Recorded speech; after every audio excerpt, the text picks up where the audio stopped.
এই সংসারে সুখ আর সন্তোষ লাভ করার পথ কি? ত্যাগ করা নাকি মেনে নেওয়া? এটা হলো একটা ধাঁধার সমান, আর যে বুঝতে পারে তার কাছে এক মিত্রের সমান। দেখুন, আপনি যা বদলাতে পারেন তা আপনি বদলে ফেলুন, যা আপনি বদলাতে পারবেন না তা আপনি স্বীকার করে নিন, আর যা মেনে নিতে পারবেন না তাকে নিজের থেকে আলাদা করে দিন। ধরুন, আপনার কোনো অভ্যেস আছে যা আপনি বদলাতে চান, বদলে ফেলুন। যদি কোনো সমস্যা থাকে যা বদলানো আপনার হাতে নেই, তা স্বীকার করে নিয়ে তার সাথে পথ চলা শুরু করে দিন। যদি কোনো আবেগ থাকে, পরিস্থিতি থাকে বা কোনো বস্তু থাকে যা আপনি মানতেই পারছেন না, কোনোদিনও মানতে পারবেন না, তাকে নিজের থেকে আলাদা করে দিন। একেও সন্ন্যাস বলা হয়। জীবনে সুখ দুঃখ, ক্ষয় হোক বা লাভ, এই সবেতেই সমান রূপে যাপন করা, তাই হলো সন্ন্যাস। এতেই জীবনের আনন্দ রয়েছে। তাহলে এই আনন্দ উপভোগ করুন আর আমার সাথে ভালোবেসে বলুন, রাধা রাধা। আজ আমি আপনাকে একটা কাহিনী শোনাবো। একটা খাড়াই উঁচু পাহাড় ছিল, যা বেয়ে ওঠা প্রায় অসম্ভব কাজ ছিল। এবার একদিন কয়েকটা ব্যাঙ এলো আর তা বেয়ে উঠতে শুরু করলো। আস্তে আস্তে প্রত্যেকটা ব্যাঙ মিলে লাফিয়ে লাফিয়ে ওপরে ওঠার চেষ্টা করছিল।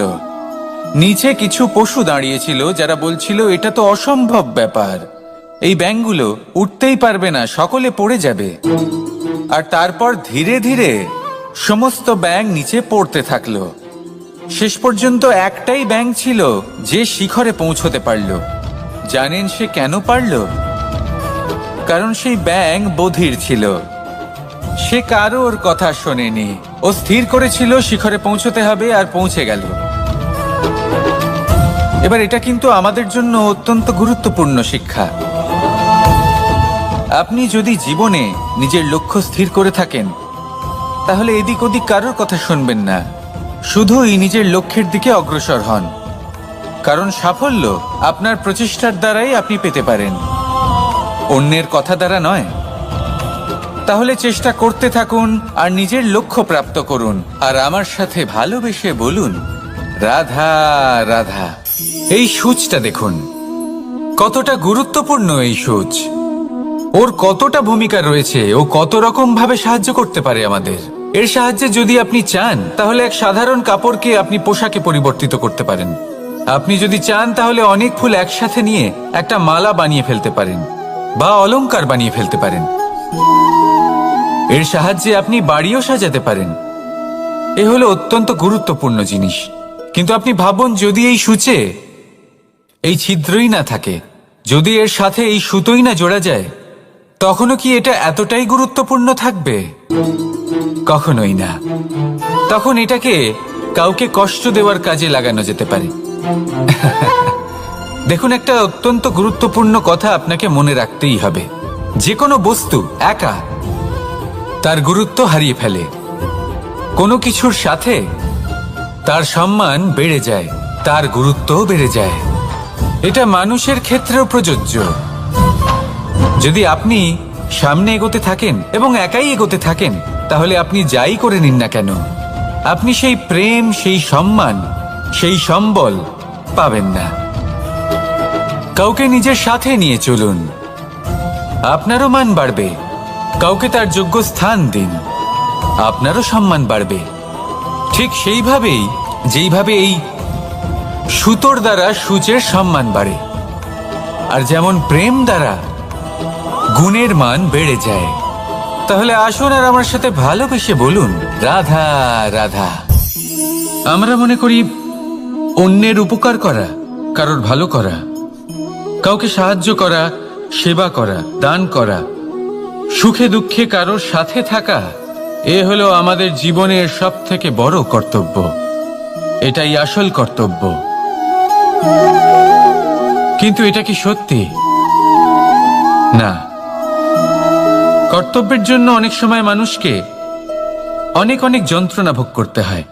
এমন কিছু কর্তব্য থাকে যা পালনের জন্য মানুষকে এমন কিছু পথ দিয়ে যেতে হয় যেখানে কাঁটা আছে। দুঃখ আছে, যন্ত্রণা আছে, বিপদ আছে, সেটা পার করে তবে ও নিজের কর্তব্যকে পূর্ণ করতে পারে।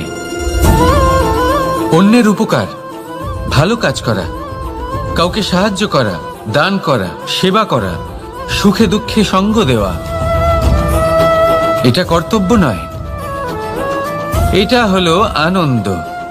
কারণ এতে আপনারই জীবন আরো সুখময় হবে, আপনি আরো সুখ পাবেন, আপনার স্বাস্থ্য আরো ভালো হবে, আপনি জীবনে আরো ভালো ভালো মানুষ পাবেন। আর সব থেকে বেশি যদি এ কিছু বাড়িয়ে তোলে তাহলে তা হলো প্রেম। তাহলে একে কর্তব্য মনে করবেন না, এ হলো শুধুই সেই পথ যাতে অগ্রসর হয়ে আপনি নিজের জীবন অত্যন্ত সুখময় করে তুলতে পারবেন। তাহলে আপনি এটাই করুন আর আমার সাথে ভালোবেসে বলুন, রাধা রাধা। আপনি কখনো একটা পর্বতকে দেখে থাকবেন, দিনের বেলায় যদি দেখেন এই পর্বতকে কত সুন্দর দেখতে লাগে, এত বিশাল এত সুন্দর প্রকৃতির এই দৃশ্য দেখে মনে শুভ চিন্তার উদ্ভব হয়। এবার সেই পর্বতকেই আপনি অন্ধকারে দেখুন, ততটাই ভয়াবহ মনে হয়। এবার এটাই হয় মানুষের সাথেও, আর এটাই হয় অন্য কোনো স্থানের সাথেও। এবার এর কারণ কি? তাহলে কি মানুষের রূপ, তার ব্যক্তিত্বের কোনো মাহাত্ম্য নেই? না, এরকম কখনোই নয়। এর সমস্ত কৃতিত্ব পায় প্রকাশ। শুধুমাত্র এই প্রকাশই আপনার গুণকে, আপনার ব্যক্তিত্বকে, আপনার রূপ আরো উজ্জ্বল করে সংসারের সামনে নিয়ে আসে। তাহলে আপনিও অন্ধকার থেকে প্রকাশের পথে অগ্রসর হন, সেই মানুষগুলোর দিকে অগ্রসর হন, সেই দিশায় অগ্রসর হন যা আপনার ভেতরের গুণগুলিকে, আপনার ব্যক্তিত্বকে সংসারের সামনে আনতে পারে। যদি আপনি তা করতে পারেন তাহলে আপনি জীবনভর সুখী থাকবেন। আসুন আর আমার সাথে ভালোবেসে বলুন, রাধা রাধা। আপনি কখনো সূর্যের আলোকে নিজের হাতের মুঠোর মধ্যে রাখার চেষ্টা করেছেন? আপনি নিশ্চয়ই জানেন যে সেটা সম্ভব নয়। আপনি জলকে কখনো বেঁধে রাখার চেষ্টা করুন, সেটাও সম্ভব নয়। কিন্তু যখন এই সূর্যের প্রকাশ, এই উত্তাপ পৃথিবীতে আসে, তখন ধরিত্রী কি করে? সে সমস্ত বনস্পতির মধ্যে তা ভাগ করে দেয়, তাদের বিকাশের সহায়ক হয়ে ওঠে। আর এই ধরিত্রীকে পুজো করা হয়, একে ধরিত্রী মাতা বলা হয়। সেই রকমই চন্দ্রমা রাত্রে যখন উজ্জ্বল হয়, নিজের আলো বিকশিত করে, তখন পথচারী পথিককে তার পথ দেখায়।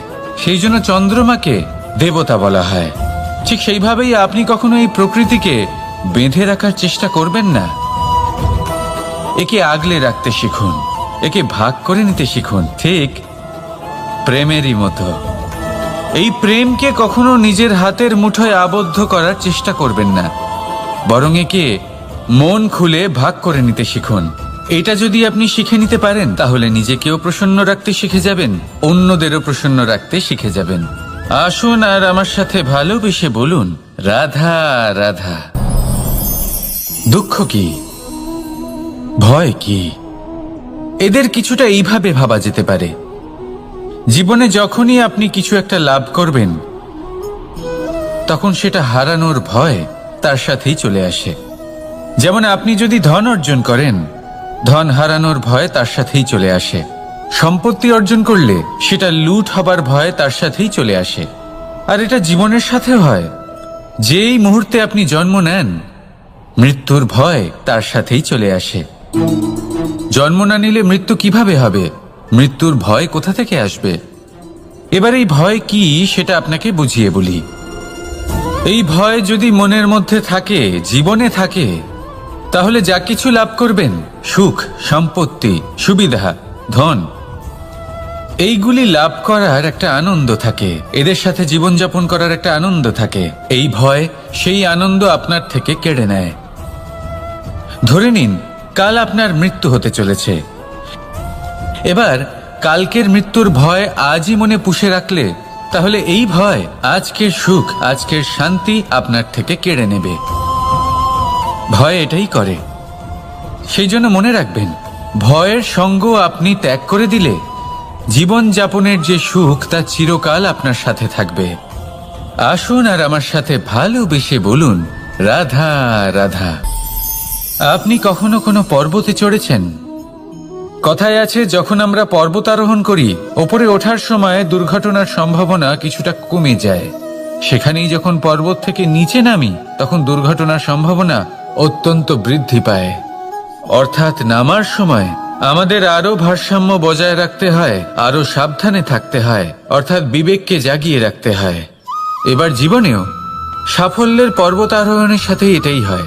যখন আমরা সাফল্যের পর্বত আরোহণ করতে থাকি, তখন এমনি আমাদের লক্ষ্য আমাদের গন্তব্যের দিকে থাকে। আমরা নিরন্তর পরিশ্রম করি, চেষ্টা করতে থাকি, আমাদের মধ্যে সেই উৎসাহ থাকে, সেই সাহস থাকে। কিন্তু একটা কথা সত্যি, সমস্ত আরোহণের পরে অবরোহণ থাকে। আর এই অবরোহণই থাকে যেখানে বেশিরভাগ মানুষ নিজের ভারসাম্য বজায় রাখতে পারেন না, আর সেখানেই ভেঙে পড়েন। তাই জীবনে যদি সাফল্যের শিখরে পৌঁছতে চান, তাহলে আপনাকে নিরন্তর প্রয়াস করতে হবে, সংঘর্ষ করতে হবে, পরিশ্রম করতে হবে, আর নিজের লক্ষ্যের দিকে একাগ্রতা কেন্দ্রীভূত করতে হবে। তাহলে আপনি নিজের লক্ষ্য অবশ্যই পাবেন। কিন্তু যখন অবরোহণের সময় আসবে, যা নিশ্চিত রূপে আসবেই, তখন আপনাকে সংঘর্ষ করতেই হবে, ধৈর্য ধরতেই হবে, সাবধানে থাকতেই হবে, ভারসাম্য বজায় রাখতেই হবে। এটা হলো অত্যন্ত আবশ্যক, কারণ পরবর্তী সাফল্যের শিখরে আপনাকে পৌঁছতেই হবে, আর তার জন্য আপনাকে সুরক্ষিতভাবে অবরোহণ করতেই হবে। ঠিক কিনা? আসুন আর আমার সাথে ভালোবেসে বলুন, রাধা রাধা। প্রসন্নতা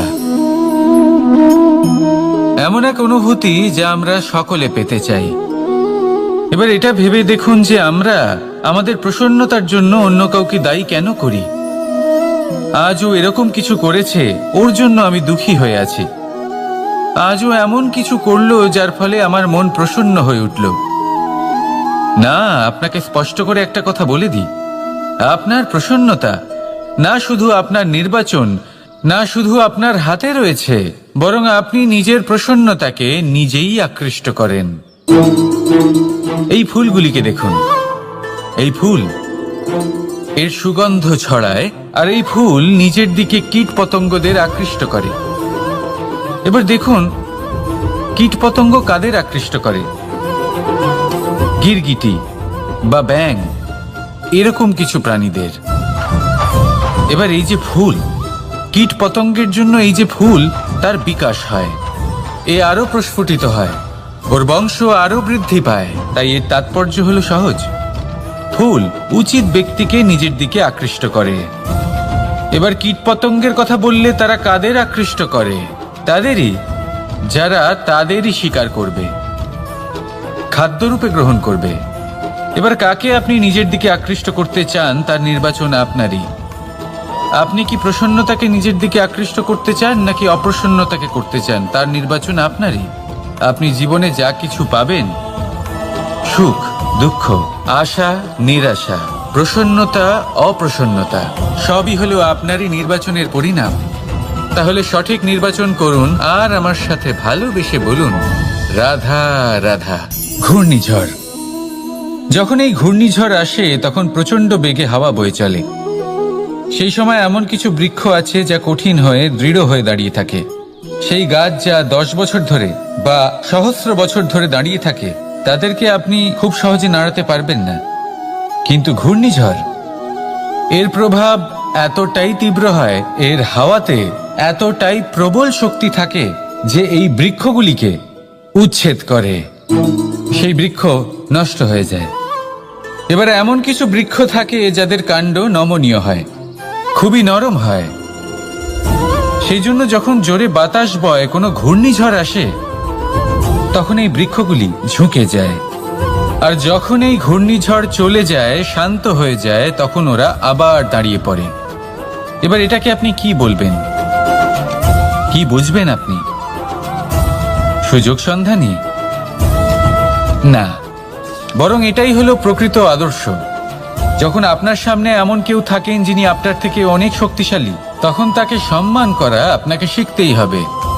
তাই মনে রাখবেন, এই সংসারে যখনই দুই শক্তির একে অপরের সাথে সংঘর্ষ হয়, শুধুই বিনাশ হয়। কিন্তু যখন শক্তির সাথে আসক্তি মিলিত হয় সেখানে সুরক্ষা থাকে, সেখানেই কিছু নির্মাণ হয়। তাই আসুন আর আমার সাথে ভালোবেসে বলুন, রাধা রাধা। ভয়, আমরা ভয়ের বিষয়ে অনেক কথা বলি, ভয়ের থেকে সবসময় দূরে পালাই। কখনো ভেবে দেখেছেন আমরা এই ভয়ের সদ্ব্যবহারও কি করতে পারি না? নিশ্চিত রূপে করতেই পারি। এমন কোনো অক্ষর নেই যার দ্বারা কোনো মন্ত্র হয় না। তাই নিশ্চিত রূপে এই ভয়েরও সদ্ব্যবহার আমরা করতেই পারি। নির্ভর করছে আপনার দৃষ্টিভঙ্গির ওপর, আপনার প্রতিক্রিয়ার ওপর। ভয় যখন সামনে আসে দুটো পথ থাকে। প্রথমটা হলো ভয়ভীত হয়ে চুপচাপ পালিয়ে যাওয়া, আর দ্বিতীয় পথ সেই ভয়ের সম্মুখীন হওয়া। সেই ভয়ে ডুবে গিয়ে দেখুন এমন কি আছে যা আপনাকে পিছনে টেনে রাখছে। নিজের সাহসকে জাগিয়ে তুলুন, নিজেকে আরো শক্তিশালী বানিয়ে তুলুন, নিজেকে আরো শ্রেষ্ঠ বানিয়ে তুলুন, আর আপনার সামনে যা আছে সব প্রাপ্ত করে নিন। সেই ভয়, আপনি তার থেকে পালিয়ে যেতে চান নাকি তার সম্মুখীন হয়ে নিজেকে আরো শ্রেষ্ঠ বানাতে চান? সেই চয়ন আপনারই, প্রতিক্রিয়া আপনারই, দৃষ্টিভঙ্গি আপনারই। আসুন আর আমার সাথে ভালোবেসে বলুন, রাধা রাধা। কখনো কোনো বনে আপনি আগুন লাগতে দেখেছেন? এমন ভয়ানক আগুন লাগতে পারে সমস্ত বন জ্বালিয়ে দিতে পারে। সেখানে যে বনস্পতি পাওয়া যায়, সেখান থেকে যে ঔষধি পাওয়া যায়, সব কিছু নষ্ট হয়ে যায়। যে পশু পাখি পাওয়া যায় বেশিরভাগই নিজের প্রাণ হারিয়ে ফেলে, আর যারা বাকি থাকেন তারা নির্বাসিত হন। কিন্তু কখনো ভেবে দেখেছেন এই বনে আগুন লাগে কি করে? ছোট ছোট শুকনো পাতার কারণে, শুকনো ডালের কারণে, সেগুলো যেগুলো কখনো গাছের অংশ ছিল। সবসময় মনে রাখবেন, গাছ আমরা কুড়ুল দিয়ে কেটে থাকি, কিন্তু গাছ কখনো কুড়ুলের ডগা দিয়ে কাটা যায় না। বরং এই যে হাতলটা আছে, তাতে যে শক্তি লুকিয়ে রয়েছে, এই শক্তির দ্বারা গাছ কাটা হয়। এবার বলুন, এই যে হাতল, এ কি দিয়ে তৈরি হয়? স্বয়ং গাছের দ্বারাই। এর থেকে আপনি কি শিক্ষা পেলেন? যদি কেউ আপনজন হন, যে আপনার কোনো দরকারে লাগছেন, সেই কারণে তাকে নিজের থেকে দূরে করবেন না। যদি তার সাহায্যের প্রয়োজন হয় তাহলে তাকে সাহায্য করুন, যদি তার সঙ্গের প্রয়োজন হয় তাহলে তাকে সঙ্গ দিন। নিঃস্বার্থভাবে আপনজনদের বিকাশের পথে নিয়ে যান। নিজের স্বার্থ অনুসারে আপনজনদের নিজের জীবনে রাখবেন না। আসুন আর আমার সাথে ভালোবেসে বলুন, রাধা রাধা। জীবনে লক্ষ্য লাভ কি করে করতে হয়? কেউ বলবে বন্ধুদের সাহায্যে, কেউ বলবে প্রেমের সাহায্যে, কেউ বলবে নিরন্তর চেষ্টা করলে, কেউ বলবেন পরিশ্রম করলে, কেউ বলবেন ঈশ্বরের আশীর্বাদে, ইত্যাদি ইত্যাদি। আমি আপনাকে বুঝিয়ে বলি, এই যেমন ত্রিলোক আছে, অর্থাৎ 3 লোক আছে, যাকে সঞ্চালন করে ত্রিদেব বা 3 জন দেবতা। সেইভাবে নিজের লক্ষ্যে পৌঁছানোর জন্য 3টি ভাবের প্রয়োজন পড়ে। প্রথম ভাব হলো স্বপ্ন দেখা। আপনি যদি স্বপ্ন দেখতে শুরু না করেন তাহলে সেখানে পৌঁছতেই পারবেন না। তারপর আপনাকে দৃঢ় সংকল্প নিয়ে সেই পথ যেমনই হোক তাতে চলতে হবে। এ হলো দ্বিতীয় ভাব, দৃঢ় সংকল্প। আর তৃতীয় ভাব হলো সেই লক্ষ্যের যাত্রা পূর্ণ করার জন্য প্রতিবদ্ধ হওয়া। তাই যদি আপনি স্বপ্ন দেখতে পারেন, দৃঢ় সংকল্প দ্বারা পথ যতই কঠিন হোক না কেন তাতে চলতে পারেন, আর সেই লক্ষ্য লাভের যাত্রা পূর্ণ করার জন্য প্রতিবদ্ধ হতে পারেন, তাহলে আপনি নিশ্চিত রূপে আপনার লক্ষ্য লাভ করতে পারবেন। তাই আপনি এটাই করুন, আর আমার সাথে ভালোবেসে বলুন, রাধা রাধা। কথায় আছে যে জীবনে কিছু শুরু করার আগে স্বপ্ন দেখা অত্যন্ত গুরুত্বপূর্ণ, আর এটা 100% সত্যিও। কিন্তু কিছু মানুষ স্বপ্ন দেখা শুরু না হয় করে দেন, কিন্তু তারপর থামেনি না। স্বপ্ন দেখতেই থাকেন, তারা ভাবতেই থাকেন, কর্ম করেন না। এমন সময় আপনাকে নিজেকে জাগিয়ে তুলতে হবে। নিজেকে বলতে হবে যে এবার উঠে কর্ম করার সময় এসে গেছে।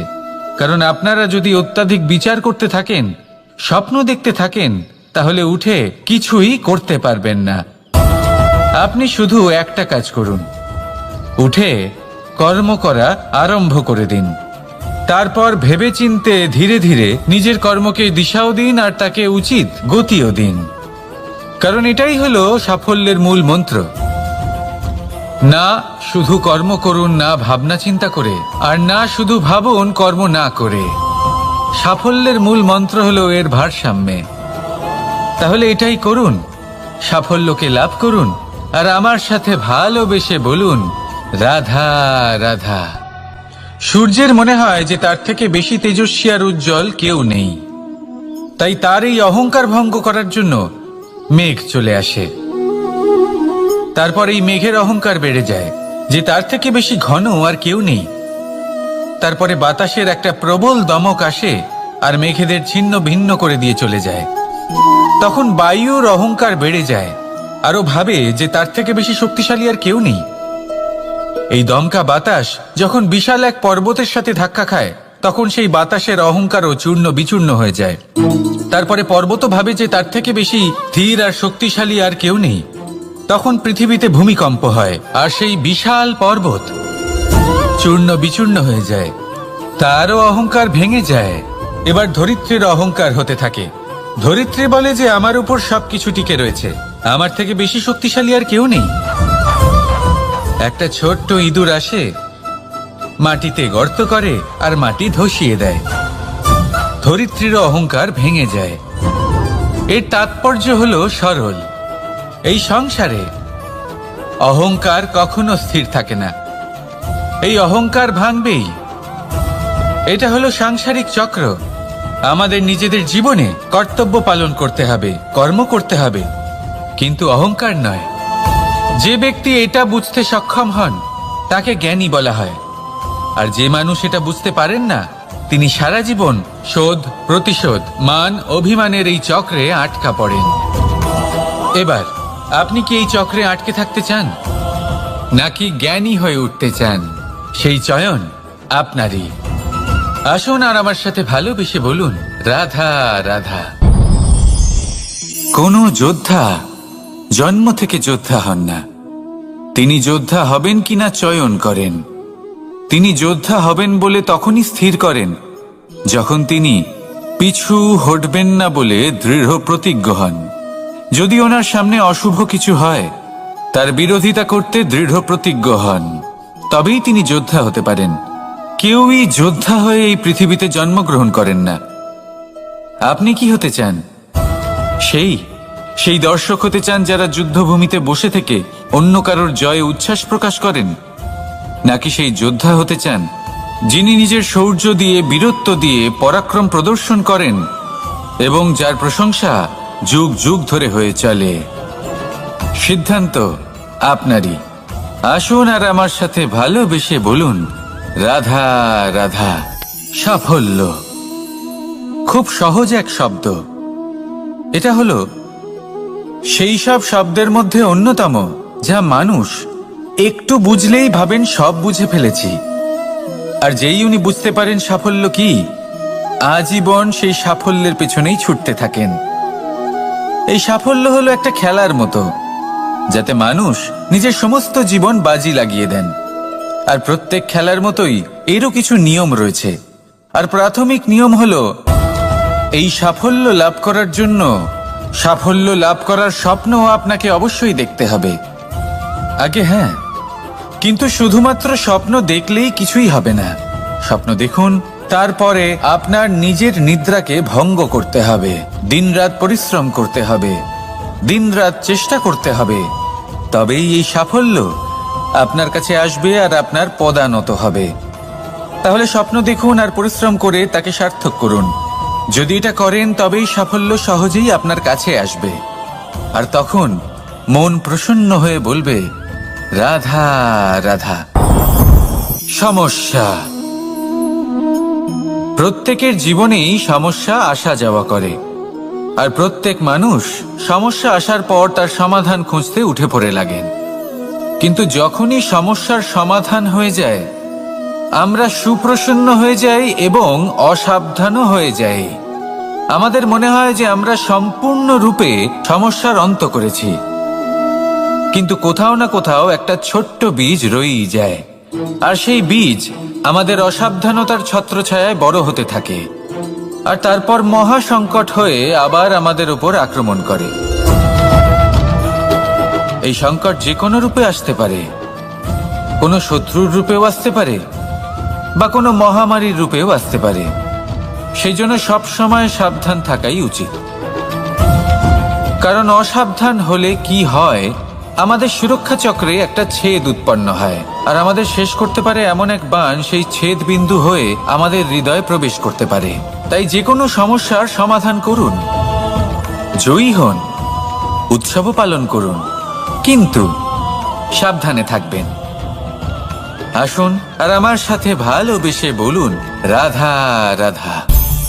আমাদের জীবনে দুই ধরনের সম্পত্তি হয়ে থাকে, এক হলো ভৌতিক সম্পত্তি, এক হলো জৈবিক সম্পত্তি। অর্থ, সম্পদ, সুবিধে, খাদ্য, এইসব ভৌতিক সম্পত্তির মধ্যে পড়ে। ব্যক্তি, মিত্র, পরিবার, আমাদের আপনজন, আত্মীয় স্বজন সব জৈবিক শ্রেণীতে পড়ে। আর প্রত্যেক মানুষের পক্ষে এই বিভাজন বোঝা অত্যন্ত আবশ্যক, কারণ মূলত আমাদের ব্যবহার দুই রকমের হয়ে থাকে, হয় আমরা ভালোবাসি বা আমরা সদ্ব্যবহার করি। আর সবথেকে বড় ভুল আমরা তখন করি যখন আমরা বুঝতেই পারি না যে ভালোবাসবো কাকে আর ব্যবহার করব কাকে। আমরা ভৌতিক সম্পত্তি ভালোবেসে ফেলি আর ব্যবহার করি জৈবিক সম্পত্তিকে, যেখানে এটা অনুচিত। জৈবিক সম্পত্তিকে ভালোবাসুন আর ভৌতিক সম্পত্তিকে ব্যবহার করুন।